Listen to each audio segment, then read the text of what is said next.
Okay, raise your hand if you've learned about acids and bases before. Acids and bases. Okay, can anybody tell me what an acid is? An acid.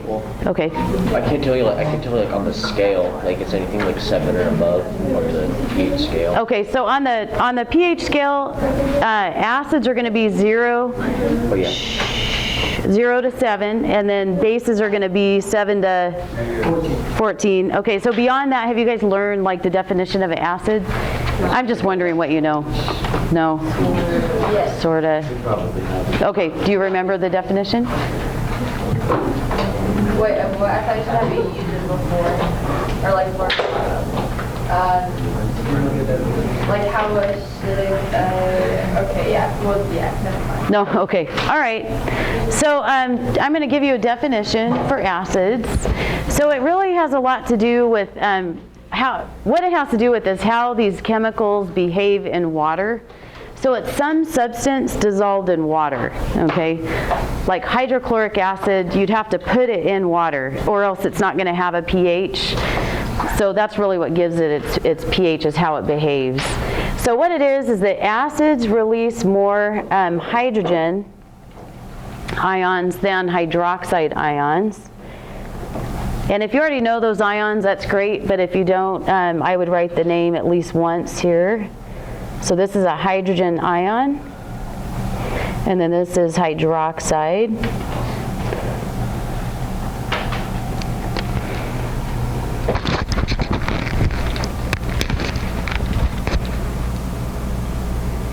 And what an ion is basically hydrogen is going to, normally it has just one proton and one electron, so it's balanced by its positive and negative charge. But hydrogen actually leaves behind an electron. I'll show you when it does that here in a second. And so if it leaves behind an electron, it only has one electron, and it leaves it behind, it actually doesn't even have an electron. So it just has one proton, and protons are positive. Okay? Hydroxide actually keeps hydrogen's electron. Okay, and so it has an extra electron, and so that's why it's negative. Okay, bases are just the opposite, so they release more what than what, do you think? Hydroxide than hydrogen. So I've heard some students say acids release hydrogen and bases release hydroxide. Okay, but just realizing that it doesn't matter how basic or how acidic something is, they always are releasing both. Okay, it's just the concentration that they're releasing that gives it its certain pH. Then we get to neutral substances, so you guys probably, I'm guessing, learned that to some degree. So neutral substances release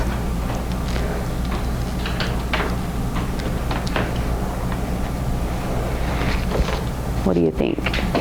More, less, equal? They actually release equal amounts, it's balanced basically, of both hydrogen and hydroxide. So if you want to neutralize an acid, you just take a base that has the same strength, so to speak, is that many points away from the neutral point, and then you add them together, and the solution is neutralized. Okay. Sometimes, every now and then we'll talk about that. So what is like our standard neutral substance? Water. Okay, so pure water, not tap water, because tap water's got stuff dissolved in it, minerals. But pure water, when it's just H2O, there's a reason why it's neutral.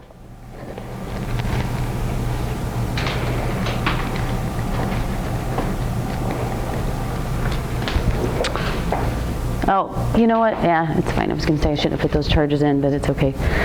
All right, so one thing that happens to water that's kind of strange, and I don't remember the exact number, but I want to say it's about 1 in every 500 billion water molecules will spontaneously split apart.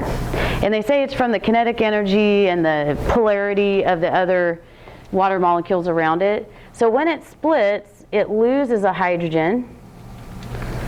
Okay. And then, so what's left to split off? Because it splits into two parts. the hydroxide. Good. So the other part of it is OH. So there's your hydrogen, there's your OH, okay? And what proportion are they in? What kind of ratio is it? 1. It's 1 hydrogen for every 1 hydroxide, right? So that's why pure water is neutral. There's always an equal amount of free hydrogens and free hydroxides. Because if water splits, it gives off an equal amount of those two things. It's probably my recycling. Hi, we really don't have anything today. Thanks. Okay, so when they split, the hydrogen actually leaves behind its electron. Okay, and so that's why the hydrogen is positive and the hydroxide is negative. All right, that's what I was just talking about. Okay, moving on to the pH scale. So I know I always wondered, why is the P lowercase and the H capitalized? Does anybody know? Yep. It's not parts hydrogen. Somebody else said that too. I wonder, did you guys learn it that way? Okay, it actually stands for potential hydrogen.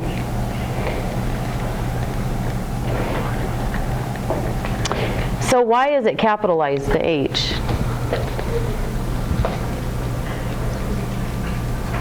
Because it's the symbol for hydrogen. So we always capitalize the symbol, so that's why, if you're wondering. Not that you're going to be tested on it, but like I said, I always wondered about it.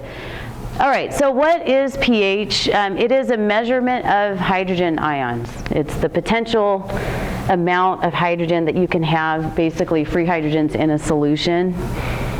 Some of these words are cut off because I copied it.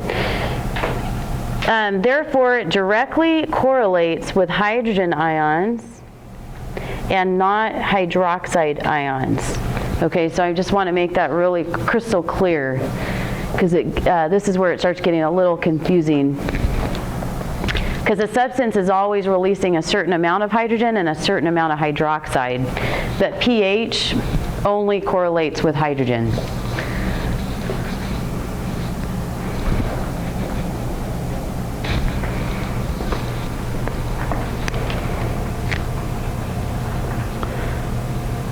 So we use the pH scale. Oh, that should say pH scale, to measure how acidic something is or how basic something is. And then you guys have probably never learned the meaning of the numbers, the true meaning. So today you're gonna learn what those numbers actually mean in terms of how much hydrogen and how much hydroxide is in a solution. All right, so with the pH scale, usually they draw it like this. You could draw it vertically. There's no like real correct way to do it. But what's the lowest number on the pH scale? 0. Okay, and then highest number?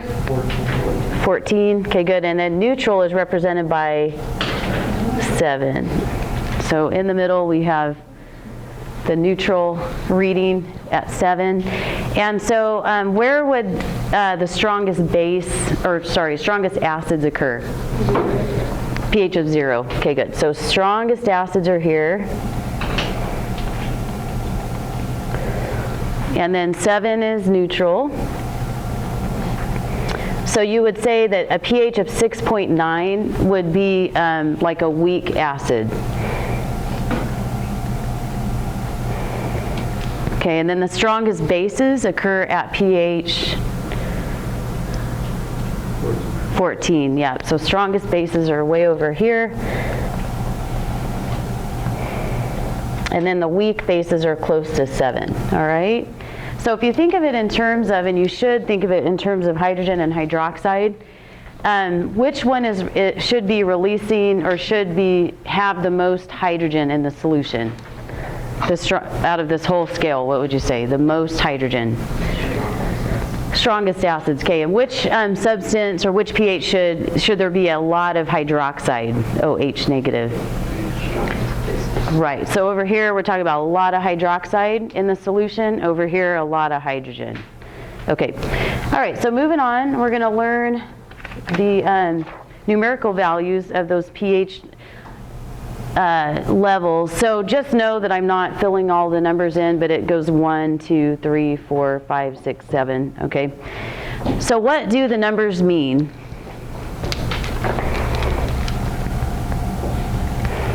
So we're going to start with pH 0. Okay, and basically we're going to have pH in one column and then concentration of hydrogen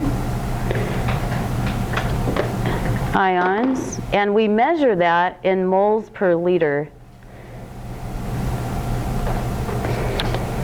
Moles per liter. Okay, and moles are kind of one of those, it tends to be a little confusing, and you'll talk about them more in chemistry. But when you hear about a mole of anything is 6.022 times 10 to the 23rd. So it's a huge number. And so it's either number of atoms or number of molecules. In this case, we're talking about ions, so it's really like an atom. So it would be a huge amount of hydrogen ions per liter. So per, like, think of like a 1 liter, soda bottle, okay? Just so you have some gauge for what we're talking about. So pH of 0, how you would write it numerically is 10 to the 0 power. So if we write that in decimal form, what is 10 to the 0 power? 1. So it's 1.0 moles of hydrogen ions per liter. That's how many of them there are. So 1 mole, that means there would be 6.022 times 10 to the 23rd hydrogens per liter, okay? So let's move on to pH of 1. Okay, so if we're talking about a pH of 1, so here's 0, is 1 going to be a stronger acid or weaker acid? Weaker acid. So should it be releasing more or less hydrogen? Less. But if I write 10 to the first power is what? 10. So that's a greater amount than 1.0, right? So what do you think these exponents need to be? Negative. Good. Okay, so it's 10 to the negative first, which in decimal form we write that 0.1. So you start right here, like your decimal place is right here, 1.0. And if it's -1, you move it 1 to the left. Okay, so it's 0.1 mole of hydrogen per liter. So how many times fewer hydrogens are released at pH of 1? 1 versus 0.1. 10 times, yep. And that is also important to know. Okay, so let's do a pH of 8. pH of 8. So we have 10 to the -8. So it's going to be point with 7 zeros, and then 1. So you can see why we use exponents, is it just cleans up the numbers when they're really small or really big.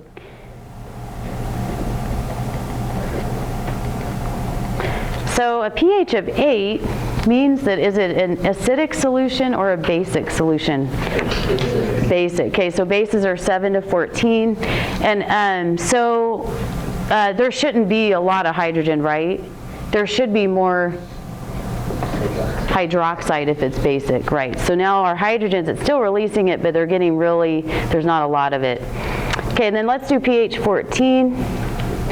So it would be 10 to the -14th. So you got 13 zeros.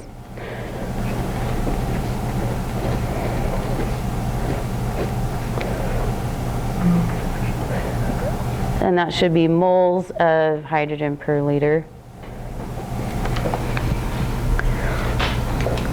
So you can almost say there's like none, like it's so close to 0 that it's almost 0.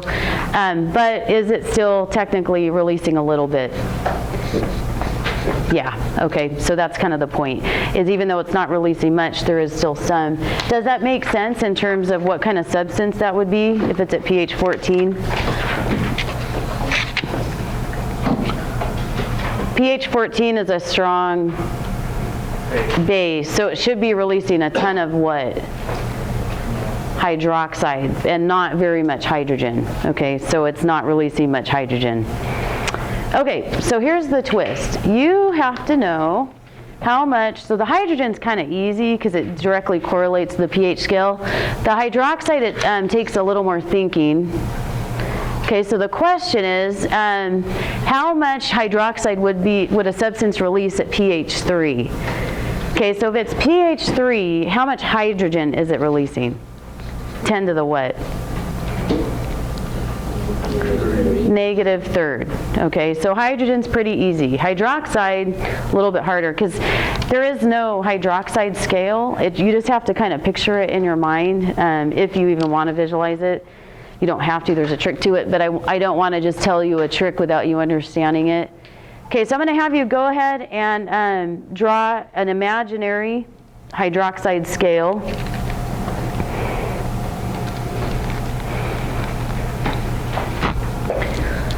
So now we're going to get rid of the hydrogen, and we're not even going to think about the numbers on the normal pH scale. Okay, so if you've got a really, really strong base, okay, the strongest you can have, what is the highest number that you can measure on a pH scale? 10 to the what? Or pH of? 14.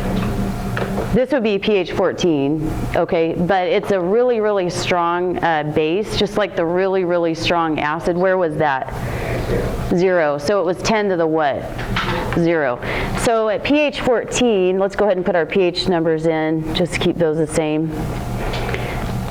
We would have 10 to the 0, which would equal 1.0 hydroxide, moles of hydroxide per liter.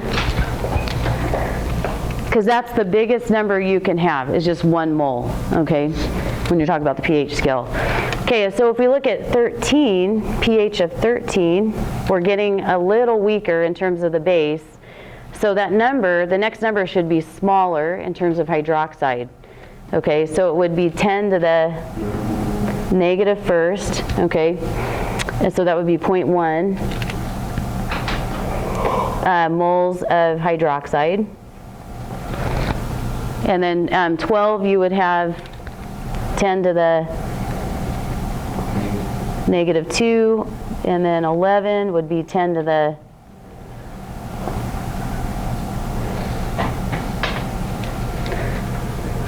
negative third, okay? And if you kept going, this is 10 to the negative 7th hydrogen, and it ends up being 10 to the negative 7th hydroxide if you're counting backwards.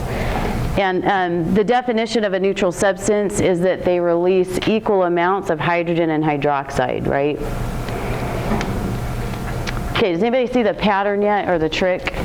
Because you don't actually have to draw this out and count backwards. Yep. Well, basically, it'll add up to negative 14, and so if we were just talking about 10 to the negative 3, then the hydroxide would just be negative 14 plus negative 3. Okay, so you just subtract from 14. So for pH 3, you would do 14 minus 3, and that gives you 11. So it would be 10 to the negative 11th hydroxide, if I'm asking you for pH 3. Okay, if I'm asking you for hydrogen at pH 3, it would be 10 to the what? Negative third hydrogen. So your hydrogens are more direct. They correlate directly with the pH scale. Your hydroxides do not. But they're always negative, the exponents. Okay. How about pH of 0? How much hydroxide? 10 to the... Yeah, so there's hardly any hydroxide released at pH of 0 because it's a really strong acid. It should be releasing a lot of hydrogen. Okay, so this part, I don't know that you have to write it down, but just to explain it one more time. So a substance that measures 1 on the pH scale is actually releasing how much hydroxide? So 14 minus 1 is 10 to the negative 13th moles of hydroxide per liter. It's a really small number, and again, it kind of goes with what I was just talking about. It should make sense because it's a strong acid if it's pH of 1. Any questions on that? Okay, so if you guys will get out your water labs, I'm going to do a couple of demonstrations.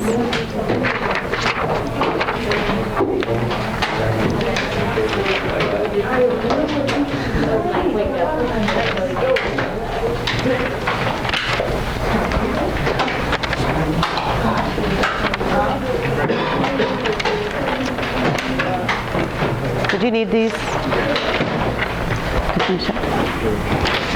Okay, so on the back of your water lab, you should have a little piece of paper like this on your pencil box.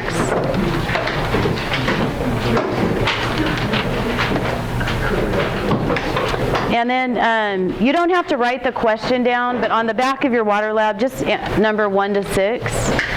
Just number 1 to 6. And then we're just going to write the answer. Okay, so what this is going to allow us to do is just kind of go back through the properties of water and review, but you're going to see it like visually. You're going to see it demonstrated instead of me just telling you and showing you pictures. All right, so we're going to start with a Petri dish full of water, and I'm going to take some pepper, and I'm going to sprinkle it in the water. And I wish you guys could see this from the side view. If I had like a flexible neck on my document camera, I could do that, but I don't. So the pepper, though, does float, okay, on top of the water. So what property of water makes the pepper float? Surface tension. Okay, good. So go ahead and write that down. Is that surface tension basically allows the pepper to float because what is it that's like physically holding it up? Good, because of the hydrogen bonding between the water molecules.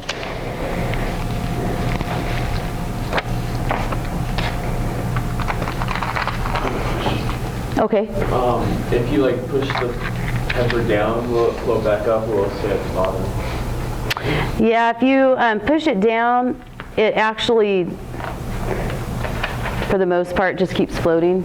Yep. So is it less dense? Yeah, it's less dense than the water too. So that's called, I think that's called buoyancy. That's more of like a physics thing, but you also have to calculate buoyancy when you're talking about floating and, you know, ships and stuff like that, but there's a little bit more to it.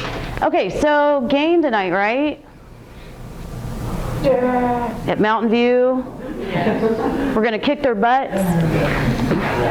Like Coach said, that was kind of funny. All right, so we're going to pretend like Mountain View like finally got their hole filled up, their swimming hole. I don't remember what somebody called it. What did they call it?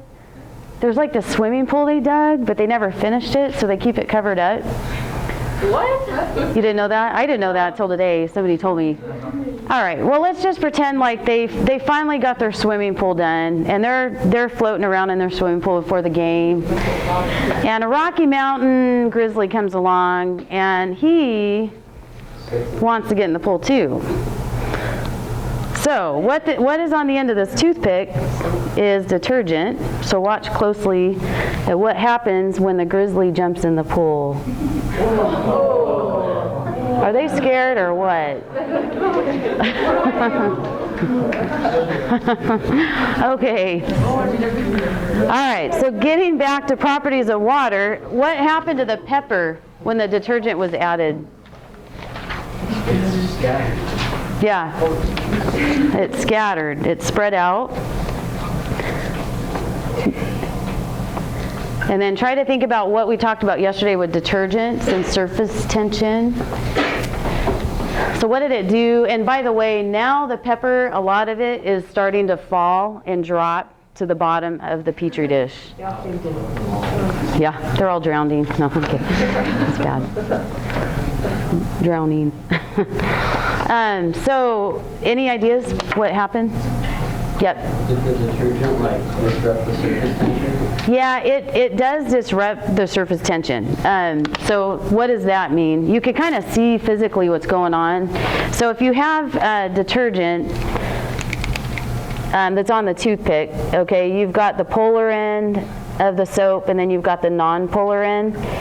And basically you've got all these water molecules, I'm going to make them green, I don't know where my blue pen is, around it. And so the water is attracted to the polar end of it. But because the water is polar, the green dots, and this end is non-polar, it's actually repelled away from the non-polar end. And you can kind of see it do that because when you put the toothpick in it, it does that. And so by repelling it, what it does is it tweaks the hydrogen bond and it makes it bend weird, and so that's what weakens the bond, supposedly. All right, any questions on that? Yep. Is that like water repels, toothpaste repels water? Toothpaste? Yeah. I didn't know that toothpaste repels water. You mean when you're like getting your toothbrush wet? No, I feel like, yeah, right. Okay. Trying to think if there's something I've been missing all these years. Okay, so what we're going to do is switch gears, and we're going to test some water on a paper towel. All right, so how water behaves around a substance will tell you about that substance. So you guys are going to be able to hopefully tell me what is going on with this paper towel. So if I drop some water onto a paper towel, what happens? Spreads out. Okay, so is it soaking into the paper towel? Yep. So could you conclude that it's bonding to the paper towel? Yeah. So what does that tell you about the paper towel, the molecules in the paper towel? They're polar. Well, it could be polar or positive or negative, right? Doesn't matter because water has any charge covered. So good. So it tells us that the paper towel is polar.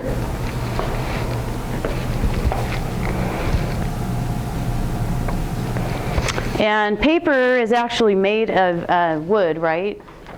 And in the wood they use the cellulose, which is like most of the tree trunk is made of cellulose, but we'll talk about that actually tomorrow. But it's a type of sugar that does actually have a negative charge. All right, so what if I switch gears? I need to get this really dry and use a piece of wax paper. What category of molecule is wax in? It's not a detergent. It is in the oil, fat category, so it's actually supposed to be neutral. Okay, so we're going to see how water behaves a little bit different. Oops, I should have done the drops on the other one, but I think you guys will get it. All right, so here's a drop of water. Okay, and I'm going to keep adding drops of water.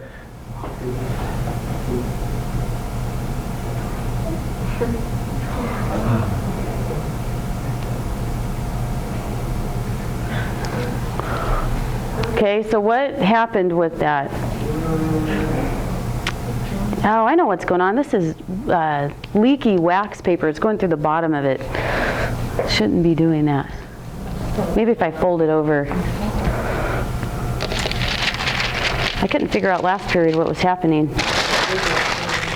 Let me make it thicker and see if that helps. It's not like Walmart brand, it's Reynolds. Okay. There we go. I don't know if this will work or not, but it's okay. It's still gonna, you'll still be able to tell. All right, so why, it almost appears as if the drop of water is sticky, right, as you add new drops, and that would never happen on a paper towel. So what property is that? How the water sticks to the water that's already there? Yep, starts with a C, cohesion. Okay, good.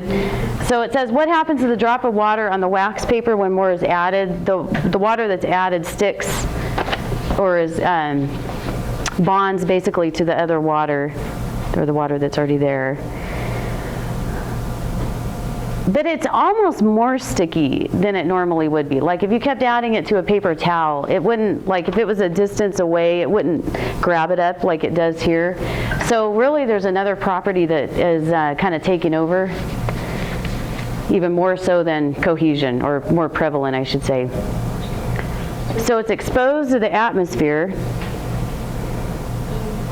Yep. Does water repel the air? Yeah, water's kind of repelling the air, so we call that surface tension. So it makes it almost more sticky when you put air around it, because the water has nothing to bond to, so it turns toward other water molecules and then kind of below, if that makes sense.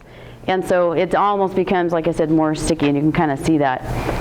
Okay, so I'm going to go ahead and take a straw and prove that wax is actually hydrophobic. So if you really want to impress your younger siblings or your younger cousins, they love this.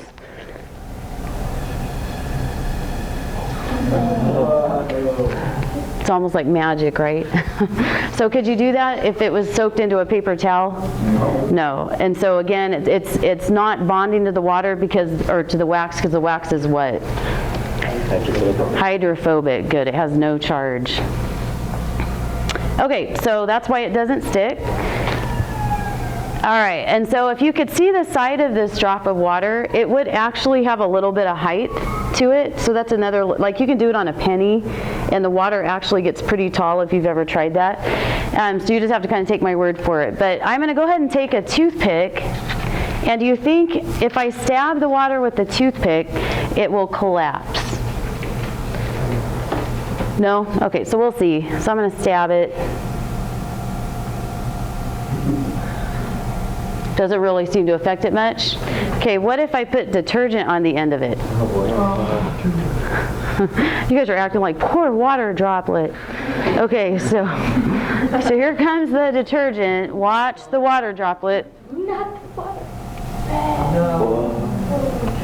So it proves that it disrupts surface tension, right? It was the surface tension that was holding that together. Okay. All right, so go ahead and answer that last question. That it collapses.